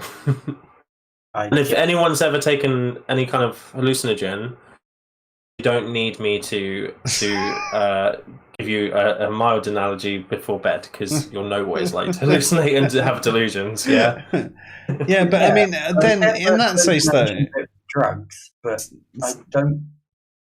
Sorry, I was just going to say about with the sleep stuff. So, if you're talking about with drugs, though, if you're fully aware that everything that's going on is the effect of the drug, is it really a delusion in that sense? Because you know it's not true. You're like, well, I know this is just an effect, so. Well, I guess that depends on how much of the drug you've taken, because there have been instances where people are completely convinced by it. Yeah, but I'm just saying, and that would be the delusion. But even if you're slightly if you're having to pinch yourself because you're I'm not sure about this. Is this the drug I've taken, or is this a true belief, or what? You're on the verge. Yeah. So the delusion is the belief, but then you might be able to press against it or whatever. So, and people could have a delusion that there is no gods. So they could have a delusion that there are just no gods, and that they know it, and they've seen into the heavens, and it was a blank, empty space, and nothing existed there. Right? So atheism automatically doesn't make it not able to be a delusion. It can be a delusion, absolutely. But at that point, the delusion is the methodology of getting to the conclusion. The delusion isn't the conclusion itself. The delusion kind of acts as both simultaneously, because the belief comes out of the belief is kind of synthesized by your brain. So you're believing I had a dream once where I woke up and I was half dreaming still, and I believed I was tanned. I believe I'd been out. I used to free run. I'd been out free running, and this was the middle of winter, and it had been really sunny. And then I woke up and I was like, "Oh, I've got a sick tan." And then I looked at my arms and they weren't tanned, and I was like, "What the hell? That's so weird," So I had this delusion until I kind of observed the true. And had the delusion persisted and maintained and actually been a full-blown delusion, even though you didn't have the tan, you would have still believed you had the tan. Yeah. Yeah, I'm struggling with this one a little bit. It's really complex to describe. Honestly, it's so hard to get. I totally understand why it's a struggle, because we have really obvious delusions, right? So an obvious delusion would be somebody saying that they believe that they're Jesus, or that they're part of the royal family. Those are two really big ones that we get. They're called grandiose delusions, delusions of grandiosity. Or that they are being chased by the MI5, or the CIA, or the police are looking into them, or they've had their house bugged. They don't have any reason to believe that their house is bugged. No one's come into their house that's a stranger. They haven't seen any wires or anything unusual, but they think that somebody's bugged their house. And that belief has come out of almost come out of nowhere. So that could happen with something like the belief that gods don't exist. So let's say I want to take it down to a really banal, mundane example. And I'm falling off to sleep, and I have the delusion that I get up and go into the kitchen and the oven's being left on. And then I have the delusion that I ignore it and go back into my bedroom, get back into bed, and then all of a sudden I think, fuck, the oven's on. Mm-hmm. And you actually get into the kitchen and the oven is on, even though I didn't do any of that stuff, it's just been left on from earlier. The oven is left on isn't a delusion. The methodology I reached to get to that conclusion is a delusion, but the actual conclusion itself isn't. So the belief is the delusion. So you believe that the oven has been left on, but then you go and you find out that the oven is left on. That's a true. So that's a true thing. But the belief prior to you knowing that, the belief is the delusion. Basically, an unjustified true belief. Yeah, is another way you could put it.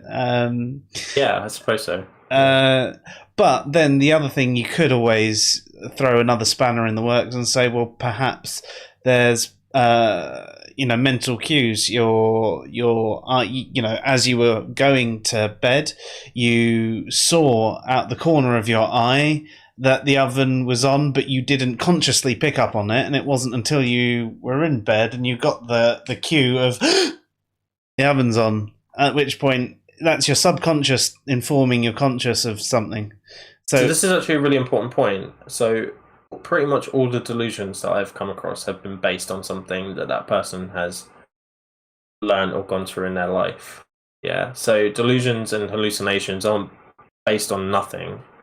They have a basis, and they're almost like a representation of something to that individual. So it might be in one person you'll have the delusion that they're being persecuted by the MI5, and that's because they've watched a lot of James Bond movies throughout their life, for instance. That's a really basic example, but that's the reason, because they got brought up on James Bond, so it makes sense that MI5 would be the ones that are persecuting them. And then someone else has kind of watched a lot of alien movies, and then they feel like they're being persecuted by aliens. There are people who maybe have been replaced by aliens. And it's not as simple as alien movies versus whatever. It's whatever people value more or whatever. So usually you can take their delusions and link it back. It might be a really complex link, but there's always a cause to that delusion. It doesn't just spring out of nowhere, even though it might appear to. Like our dreams don't. There's kind of an interesting thing about that, which I don't want to bring this up in front of Joe, because he'll moan at me for not getting it ready again. But when I eventually do my urban legends stream about how delusions, or like common public delusions, have changed over time, where before the space race became a thing, nobody believed that cattle deaths were because of UFOs and aliens. They believed it was because of fairies and witches. Because before this was brought into the public consciousness, it was all much more based around fantasy creatures and fae and this kind of thing. Yeah. So that is a measurable thing in the general population, especially in America. Yeah, no, I totally agree. Yeah. That especially you would have seen things really dismissive, but it's actually, there are charts and shit you can look at. Yeah, and the thing is, like, what you tend to find is that delusions in that era by people who had psychosis would have been very different from delusions that people have today about, like, if they're being persecuted by certain people or stuff. And usually, like, voices people hear are someone that they know or someone linked to them in some way. So they'll say it's like this person, like their grandpa or their mum or their aunt or sister or something. It'll be someone that they know, or someone that they've invented, but based on someone who was a figure in their life or a figure that they've seen on TV on some in the past. So there's always a link. It also works to how we measure, or not necessarily we, but how the outside world measures them, as well as their personal delusions. So say in the 1600s, if somebody had, for example, ergot poisoning and started hallucinating, they were burned as a witch. Nowadays, it would be something rather different. If it was the medical professionals, they'd probably figure out what it was. If it wasn't, it was probably a fucking vaccine injury or some nonsense. So Icarus says, so if I believe the government is lying to us and they are faking the moon landing and the Earth is flat, is that a delusion? Well, in the first instance, if you stopped at the government is lying to us, I mean, I think it's fair to say that the governments do lie. It's how they stay in power. I think a lot of... Yes, sorry, go on. Carry on. Okay. I was just saying there's a lot about politics and everything like that, and keeping order and control, and making a society run that actually, unfortunately, is built on a hell of a lot of deceit. And we have caught out politicians a number of times lying to us about a number of different things. However, if you're then extending that to be specific about faking the moon landing and the Earth being flat, I would suggest that if we focus on the Earth being flat for a second, if there was no way for if you lived, say, in a commune where of flat earthers, right, and you had no access to the internet or the outside world, and actually all you could see was the fact that this commune was flat, and everybody around you told you it was flat, I'd say you were justified in holding this false belief, because you don't know it's false and you've got no other way of knowing that it is true, and I'm assuming you're at this stage quite young as well and haven't fully developed your critical thinking skills, but past that, I mean, I'm going to have to put that over to you. So I think it's really important that we don't just assume that any conspiratorial thought process is delusional, because much of it isn't. I think that's a really easy way of getting into a hole. It's very similar to kind of perceiving religious views as delusional. Just because you're not seeing their evidence as real evidence doesn't mean that they don't have any kind of evidence to justify it to themselves. So I think that a lot of the people who have those views aren't delusional, but there is a lot of psychology around conspiratorial thinking, and why people believe in conspiracies, and a lot of it's to do with suggestibility and charismatic leaders, kind of similar stuff to cult stuff, and also an innate distrust of powerful positions of power. So there's various things that lead to that kind of thinking. It doesn't have to be a delusion, but I have seen people have these delusions, so it can also be a delusion. So it's not clear cut. So it depends on the case. It depends. Really. It depends on the reason that they're believing it. If they're believing it, so I think it's really hard to describe why people believe delusions, but it's just a delusion is kind of something that is brought about due to very hard to describe without any kind of real evidence whatsoever. So somebody who doesn't have delusional thinking about the moon landing might say, like, well, yeah, there's these things and there's this and there's this, and all of like these pictures, they don't add up, and the timestamps don't add up, and it looks like they're on wires, and etc. Right? So they might come up with stuff like that, and that's like, okay, well, you have bad evidence, but that's your belief, right? But somebody who's delusional will be like, won't be able to say any of those points necessarily. They kind of just believe it. They're just like, everything's fake about NASA. It's all a conspiracy, but they won't be able to actually tell you anything about it. It's just a belief that they've generated. Does that make sense? So it's as we were saying with the difference between, say, a justified false belief and an unjustified false belief, and you're actually saying in general a delusion is almost completely unjustified. They don't even have even crap justifications.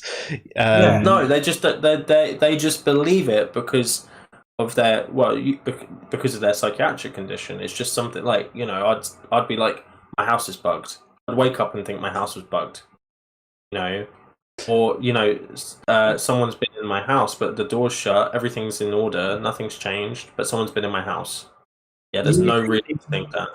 Using the justified and unjustified, I think, is quite a good way of looking at it, because like when I was saying about with the oven being on, even though the belief is true, it's the unjustified bit that makes it a delusion. Yeah. The belief in a true thing, if it's unjustified, is still a delusion, as is an unjustified, untrue belief. It's the justification specifically. I think what you mentioned as well about positions of power. One of the very first articles I wrote on Answers in Reason, I mean, probably not worth people going back and reading it. I think all of my old articles are even worse than all the ones I've released in the last couple of years, so that's really saying something.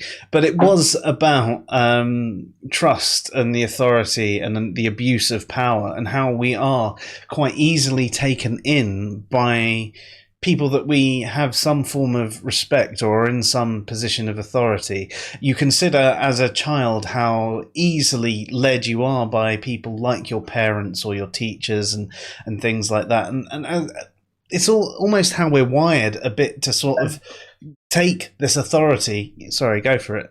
I just want to interject on that bit a little bit. Is we are hardwired that way. It's an evolutionary psychology thing.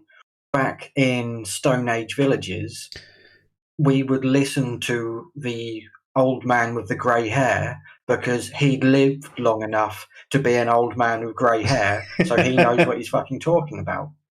Yeah. It is genuinely hardwired into our brains to believe people who we perceived to be an authoritative figure. And I mean that is in part fallacious reasoning as well, but as you said, it's one of those things that is just built into us. So, yeah. And I basically spoke about my experience and how I was conned in and they're into believing something, and it was, you know, they knew things about me, so they obviously used that against me. They was like, oh, and they related the conspiracy to things in my life and things like that. So that was part of it. But I already had respect for them. I already had mistrust of the government because of some other things that had happened in my life as well. And I got fully on board with it. Now, I then started noticing cracks in what they were saying and actually started looking into it myself and pulled myself out of that mess. But I felt really stupid for even allowing this and seeing how easily it is to be convinced by someone of something so erroneous. And also in then trying to convey this with other people who were of the same position that I was in for a brief time, how entrenched some people are and how they completely other anyone that is saying something different. And it's crazy how, the way conspiracies work, in the sense that if you're not part of the conspiracy, or the people who know about the conspiracy, you're part of the conspiracy, should I say. So it's very, very with us or against us, you know. If you don't agree with me, then you're part of the problem. Yeah. So, in short, Icarus, no, it's not always a delusion. But it can be. Sometimes it's, yeah. But yeah, the delusion is the methodology of how you get to the belief, not necessarily, or the methodology of how you get to the conclusion and the belief in the conclusion, not necessarily the conclusion itself. Yeah, and it is wrong for anyone to believe that somebody else's beliefs are delusions off the bat without actually further investigation, I think. Because especially when we're talking about entire swathes of the world, what you're doing is you're minimizing the power of that thing and making a stigmatizing statement about mental illness that just reduces the understanding of what it is and how it affects people. So don't do it. I'm going to do a whole video on how religion is not a mental illness at some point soon, because it's just good. Something that keeps coming on and it's frustrating. So I was going to do it the other day, but something came up. So yeah. I think it might also be worth throwing in that a bit about how better language to use rather than throwing in delusion, even if they do have a delusion, is referring to it as an unjustified belief. Don't even throw in that it's false, right? Because you're trying to have a conversation with them and try and help them justify it, because actually, if you never know, but maybe the process of them then trying to justify that belief to you might make them, snap out of the delusion, hopefully, but maybe just at least think about things and try and justify it. And then most people probably will start top down with their justifications. They'll start with their conclusion, is what I mean by that. And they'll try and fill in the blanks. But at least that's better than being completely unjustified. With some people who have delusions, that is a really effective tool to use to help them separate fantasy from reality. Because it's essentially fantasy that's going on in their minds, right? So, and then there's a reality that's going on that's actually existing. So separating that out, if you challenge it, if you say, like, why would the MI5, what have you done wrong? Why would the MI5 be after you? The MI5 are a spy agency that look into, terrorists, whatever. I don't know what the MI5 really do, but, you tell them that stuff. You say, why would they be after you? And like, well, they wouldn't be. Sometimes that can help people, but it depends how lucid they are compared to how entrenched in that delusion they are. Because if somebody's completely in a world, like essentially in their own world, which is rare, but like I've witnessed that as well, then you honestly just have to kind of bide your time with that. Sometimes challenging it makes you then not trusted, and then you can't do any work with them. So it really depends on the individual, but it does work sometimes. Yeah, fair. Sorry, that's a bit of a ramble. No. Icarus just put in the chat. Why would the FBI be after you? You're from Canada. Well, that's actually, I used that with one person who said that the CIA were after him. And I said to him, your CIA don't work in the UK. He was like, okay. It didn't fix it completely, but it did help him on that journey, that start of the journey. He also thought the world was flat, and we had a big bit of debate about that. I didn't go too hard on him because obviously he was psychotic. He had bipolar, and he was in his kind of manic phase, but he had psychotic mania.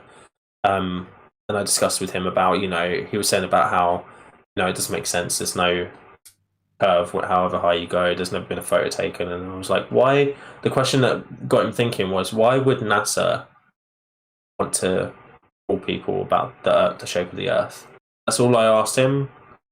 I said, just think about that for a bit, and then he said that's what took him out of it. Do you know what? I've asked that question to David Wolf, right? Do you know what his answer was? They're hiding land either in or over Antarctica. So that's not somebody with a delusion, right? That's somebody who's justified their belief in some way. That's not someone with a delusion. That's someone with a book to sell. Yeah, that's true. That's true. Yeah. Yeah, because in the same conversation, it also then came about that not only was the Earth flat, it was also hollow, and inside the Earth there lived giants and Nazis, and there. Yeah, and the hollow Earth theory. Yeah, and the ISS is just a balloon projection system as well, which would have cost far more than actually putting a rocket up in space would. But yeah, yeah, crazy stuff that some people come up with. And as you're right, there's different motivations for it. It could just be because they got stuff to sell and they're hoping other people will buy it. Well, this is the thing. A lot of conspiratorial people, right? Like who have there's a point where they might become convinced that their belief is wrong, but they're so entrenched in that community and so entrenched, like they've funded a lot of money into it and they've presented themselves on YouTube, that if they admit that they're wrong, they're losing all the face that they had and potentially lots of friends and family members and stuff like that. So I think it's a bit of a trap. Conspiratorial thinking can lead into kind of inadvertently lead into it being perpetuated even after people realize that whatever they believe in has been debunked thoroughly, which Flat Earth has. Part of that will be the whole sunk cost fallacy thing, won't it? Yeah. That, and of course, if you've built a community around it, the fear of stigmatization, which absolutely. Again, we're hardwired to be scared of. Well, and back in those Stone Age villages, if you were stigmatized, you starved to death. Yeah. We've seen it with, like, I saw an interview with an ex-Flat Earther talking about his experience and how he's now being accused of being a government shill and that he was never really a Flat Earther and all the stuff that we hear about atheists and Christians and stuff. It's the same thing, just in different communities, and it's just that investment that they put into that community and then to leave it, and that's the reason people are afraid of leaving a lot of the time, because they're just going to be judged by the people that are closest to them, and they don't want that to happen. So I can't wait to get all my shill checks backdated. You even saw it happen to Khalil, didn't you? He was suddenly convinced and became a Muslim, and he got so much shit from so many atheists, not barely anywhere actually trying to engage him respectfully and say, what convinced you? I don't understand. And have a conversation about it with him. Again, it was just aggressive bullshit that just made us all look awful, even though, not all of us do behave that way. The loudest and proudest of us all in any what's the word I'm looking for? Community? Yes, thank you. Are the ones that get noticed. You always hear of the worst, and the other people, other communities or tribes or whatever you want to call them, will always see those ones and think everybody in that community is the worst. And you know what? In general, within your own community, those loud ones are generally the ones that you just sort of ignore as well within your own community, aren't they? And like we do, we often call them out, and we get othered ourselves. You can't win. It's another one of those kind of, I don't know if it's special pleading as such, but atheists in general are so fast to call out we're not all like that, some of us are la-di-da-di-da, but then they don't expect the same of the Christians or Muslims or whatever religious. It's like, but you can't think that it applies to us, but it doesn't apply to them. Like, yeah. Genuinely sit there at your computer and think every Christian in the world is like someone from the Westboro Baptist Church, then you're delusional.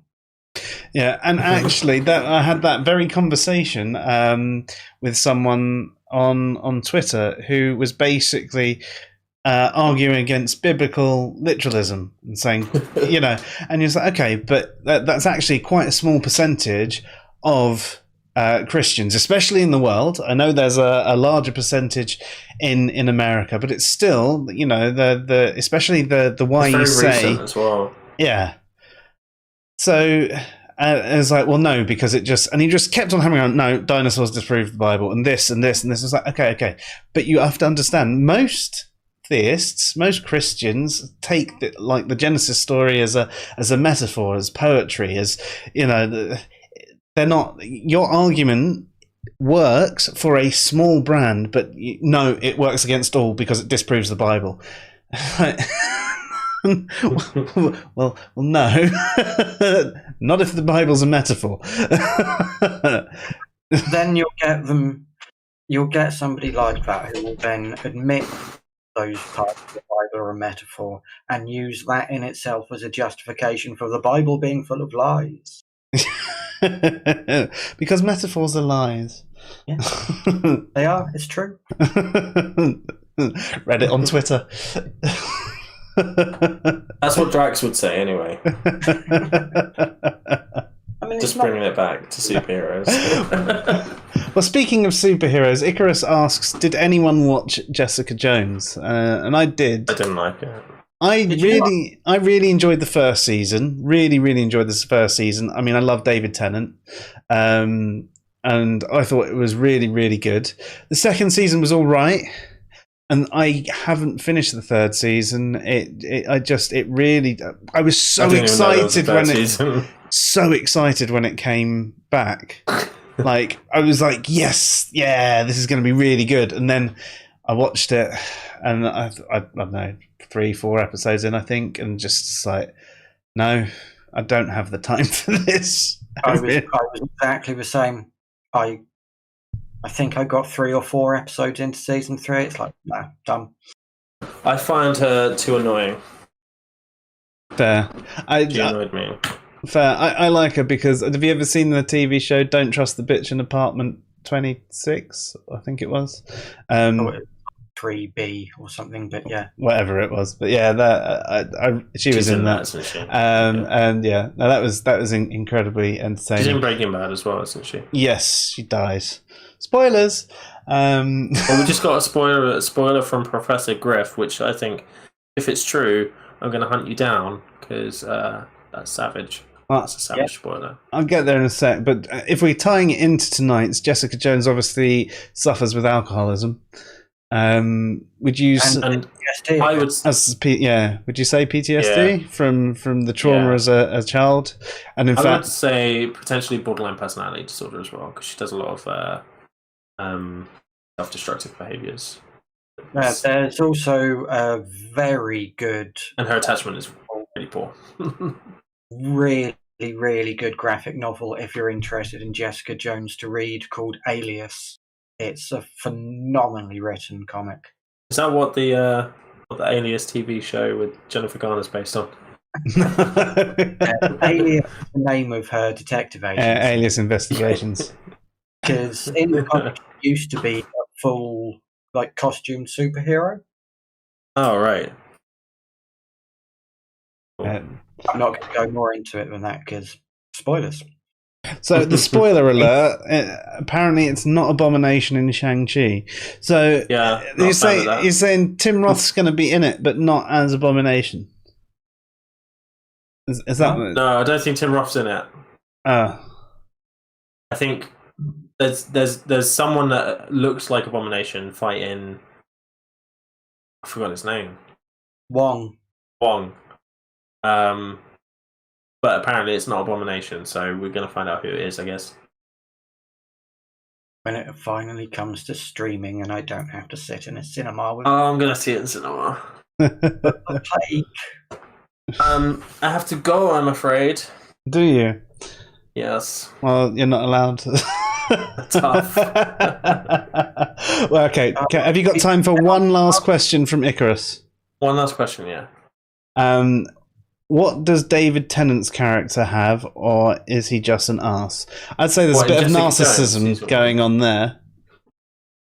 He has to be loved, and it has to be by Jessica.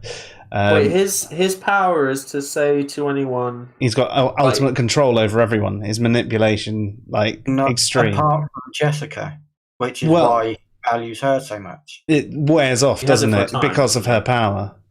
It wears off. I would say he probably does have narcissistic... I'd say that's probably the closest to narcissistic personality disorder that we've had. Yeah. Essentially that, and maybe...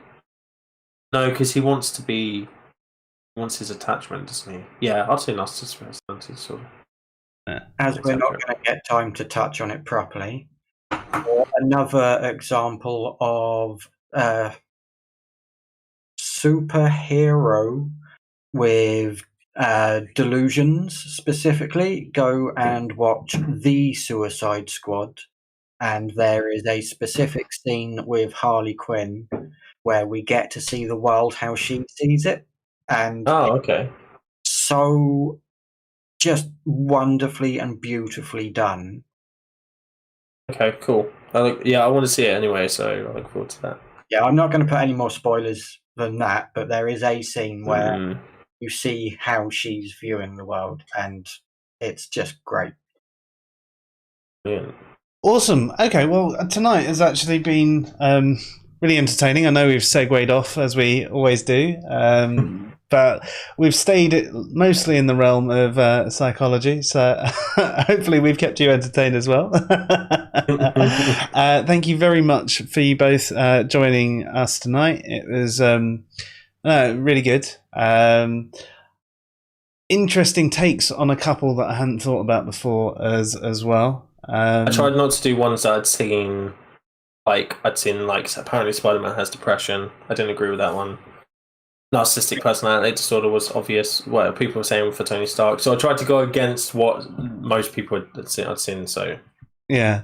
So it wasn't just past the colloquial understandings of these disorders, though. It's like we were saying, they might have narcissistic tendencies, but they didn't actually have the personality disorder.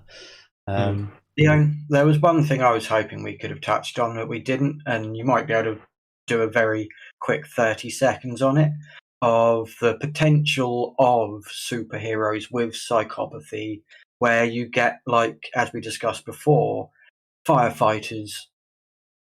Psychopaths make good firefighters because they're the ones who are willing to run into the danger and potentially get hurt, but for the recognition.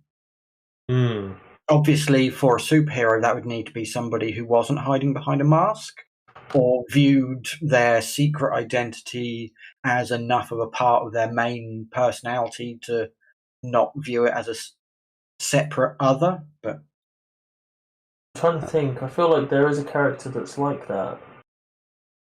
It's just Johnny Blaze. Johnny Blaze. What? Human Torch? Yeah. Just because he's on fire. That is the only reason. I see. I'll have a think about that, and then I'll get back to you. Awesome. Well, also thank you everybody for your comments and questions in the chat. And the spoiler, we're coming for you. But yeah, thank you very much. You've been watching the Fresh Air Sci-Fi Show. I'm Joe. I'm Luke. I'm Chris. Have a good night.